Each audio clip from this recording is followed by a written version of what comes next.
સવારે ઉઠવામાં મોડું થઈ જાય અને લંચ બોક્સ કે ટિફિન બોક્સ છોકરાઓને આપવાનું હોય તો આ રેસીપી જરૂરથી ટ્રાય કરજો. ફક્ત 10 જ મિનિટમાં બની જશે. એક કટકો નાનો દૂધીનો લીધો છે, 250 ગ્રામ જેટલી, અને એક નાનો કટકો ગાજરનું. હવે બેને સરસ રીતે વોશ કરીને આવી રીતે છોલી દેવાનું છે. છોલ્યા પછી એને એકદમ ઝીણું આપણે કદુકસ કરવાનું છે. દૂધીને અને ગાજરને બેને જોડે જ કદુકસ કરી દેવાનું છે. હવે એમાં લીલા મરચાં, એક નાની ડુંગળી અને આમાં કોથમીર એડ કરવાની. કોથમીરને પણ પહેલાં સરસ રીતે વોશ કરીને પછી એડ કરવાની છે.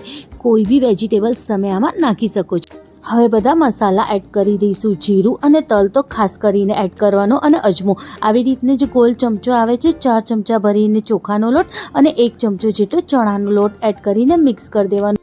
થોડું પાણી એડ કરવાનું અને એક સરસ બેટર રેડી કરી દેવાનું, કંઈક આવી રીતે. આનું બેટર બહુ ઢીલું પણ ના હોવું જોઈએ, બહુ ઘટ પણ નહીં, આવી રીતે મીડિયમ બેટર હોવું જોઈએ. હવે એક પેન લેવાનું. પેનમાં થોડું તેલ નાખીને મેં આમાં 2 નાની ચમચી જેટલું તલ એડ કર્યા છે. હવે બેટરને આ પેનમાં આપણે આવી રીતે ફેલાવી દઈશું. આને ઢાંકીને એને 2 મિનિટ માટે સરસ રીતે શેકાવા દેવાનું. આ ફેરી ગેસની ફ્લેમ મીડિયમ રાખવાની. જ્યારે એક બાજુ શેકાઈ જાય પછી ત્યારે ઉપર થોડું તેલ નાખવાનું અને એને પલટી દેવાનું, કંઈક આવી રીતે. ફરી 2 મિનિટ માટે એને શેકાવા દેવાનું. અને રેડી છે આપણો ઇન્સ્ટન્ટ દૂધીના ચિલ્લા. આ ચિલ્લા ખાવામાં બહુ જ ક્રિસ્પી અને બહુ જ ટેસ્ટી લાગે છે. એકવાર તમે આને જરૂરથી ટ્રાય કરજો. રેસીપી ગમે તો લાઈક કરજો. Thank you.